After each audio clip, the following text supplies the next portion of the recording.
આપ જોઈ રહ્યા છો YNN ન્યૂઝ। હવે જોઈએ અગત્યના સમાચાર। યસ કોમ્પ્લેક્સ પાસે બનેલા સર્કલને સન સિટી સર્કલ નામ આપી દેવા મુદ્દે તેમણે વિરોધ દર્શાવ્યો હતો, જેમાં ઇલેક્શન વોર્ડ નંબર 9 અને 10ના તમામ કોર્પોરેટરોએ તેમને સાથ આપ્યો હતો। આ સ્થળે પૂર્વ કોર્પોરેટર રાજેશ આયરે પારેશ્વર મહાદેવ સર્કલ નામ આપવાની ભલામણ કરી હતી।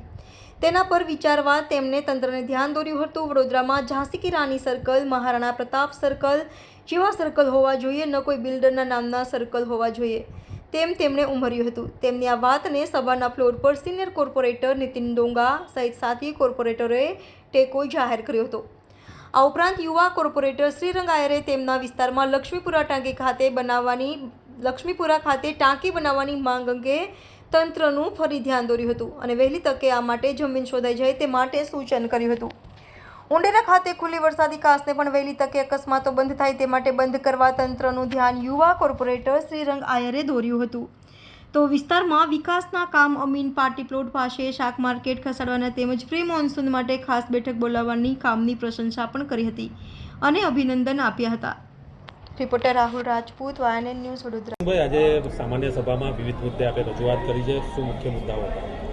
જેવી રીતે ઇલેક્શન વોર્ડ નંબર 9 અને ઇલેક્શન વોર્ડ નંબર 10ની અંદર યસ કોમ્પ્લેક્સ પાસે આવેલું જે આ સર્કલ જે બનાવવામાં આવ્યું છે તે સર્કલ સન સિટીના નામનું સર્કલ બનાવવામાં આવ્યું છે।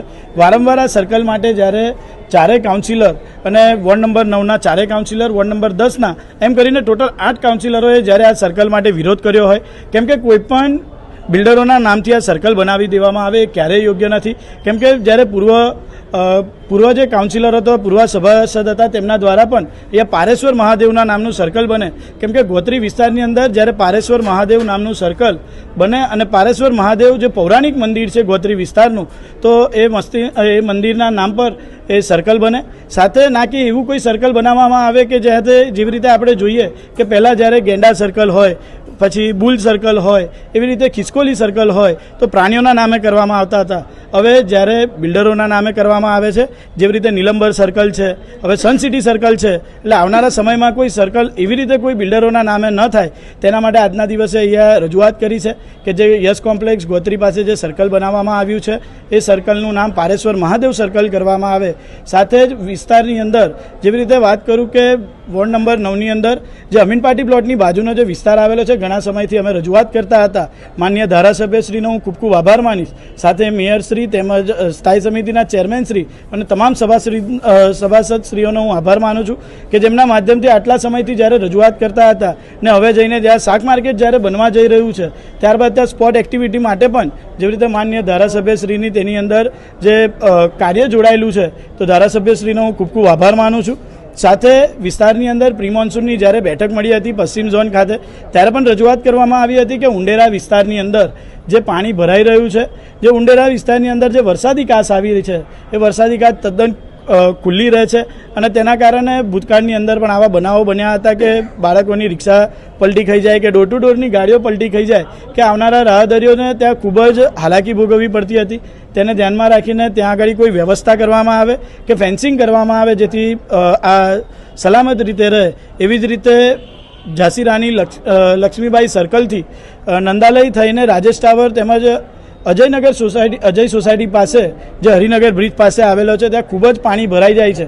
દર વખતની એ મોટી સમસ્યા રહેલી છે, તો ત્યાં આગળ પણ પ્રી મોન્સૂનને ધ્યાનમાં રાખીને ત્યાં વ્યવસ્થિત કામગીરી કરવામાં આવે જેથી વિસ્તારના રહીશોને ખૂબ જે તકલીફ થાય છે તે દૂર થાય। એ જ આજના દિવસે સભાના માધ્યમથી માનનીય મેયરશ્રી અને કમિશનરશ્રીને જાણ કરી છે। શ્રીરંગભાઈ, ખાસ કરીને વાત કરીએ સભામાં સાથી કાઉન્સિલરો છે તેમના દ્વારા જે સર્કલની તમે વાત કરી, તો સર્કલની ડિઝાઇન પણ નક્કી કરવામાં આવી છે, તેવી રીતે પણ વાત કરી છે, શું છે? જેવી રીતે હું વાત કરું કે મ્યુનિસિપલ જીપીએમસી એક્ટ પ્રમાણે જે પણ સભાસદને પહેલી પ્રાયોરિટીઓ આપવામાં આવે છે, એવી જ રીતે હું વાત કરું કે જ્યારે 2019ની અંદર પૂર્વ સભાસદ શ્રી રાજેશભાઈ આયરે દ્વારા પણ આ રજૂઆત કરવામાં આવી હતી। આ પહેલી રજૂઆત જેની હોય એને પ્રાયોરિટી આપવામાં આવે છે અને જો પ્રાયોરિટીના લેવલે આવી રીતે કોઈ બિલ્ડરને આપી દીધું હોય તો એ ક્યાંય યોગ્ય નથી, કેમ કે સભાસદ એ કોઈ પણ હોય, પૂર્વ હોય કે અત્યારનો હાલનો હોય, એને પહેલી જ પ્રાયોરિટી આપવામાં આવે અને એને ધ્યાનમાં રાખીને આજના દિવસ રજૂઆત કરવામાં આવી છે। ત્યારે જઈને આજે એવું કહેવામાં આવ્યું છે કે અહીંયા સર્કલનું ડિઝાઇન બનાવીને આપી દેવામાં આવી છે. છતાંય 2-3 રિમાઇન્ડર આપવા છતાંય જે લોકોનું જે મારા દ્વારા જે સૂચન કરવામાં આવ્યા છે મને કોઈ જાણ નથી, પણ એની માટે જો બીજી ડિઝાઇન થઈ ગઈ હોય, કંઈ પણ હોય, જે પણ વિષય હશે તેને ધ્યાનમાં લીધો છે અને જે પણ વિસ્તાર માટેનો છે. ખરેખર અમે ખુશ છે કે આ સર્કલ હટશે અને આવનારું સર્કલ નવું બનશે. તો જે પણ ડિઝાઇન હવે આપવામાં આવી છે નવી, તે બદલ પણ હું તેમને મેં હમણાં ડિઝાઇન જોઈ છે, તે ડિઝાઇન પણ ખરેખર સારી છે, એટલે હું તેમને આવકારું છું. પણ આ ક્યાંક ને ક્યાંક જે સભાસદોનું માન જળવાઈ રહે તેની માટે જ આજના દિવસે આ રજૂઆત કરવામાં આવી હતી અને ક્યાંક કમિશનર દ્વારા પણ જાણ કરવામાં આવે, કેમ કે કોઈ કાઉન્સિલર, કોઈ સભાસદ જ્યારે રજૂઆત કરતું હોય તો તેના વિસ્તાર માટે રજૂઆત કરતું હોય છે, ના કે કોઈ પર્સનલ રજૂઆત કરતું હોય છે. વિસ્તારના લોકોને ધ્યાનમાં રાખીને, વિસ્તારની લાગણી સાથે જોડાઈને આજના દિવસનો આ પ્રશ્ન લેવામાં આવ્યો હતો. Subscribe now and press the bell icon. Never miss an update.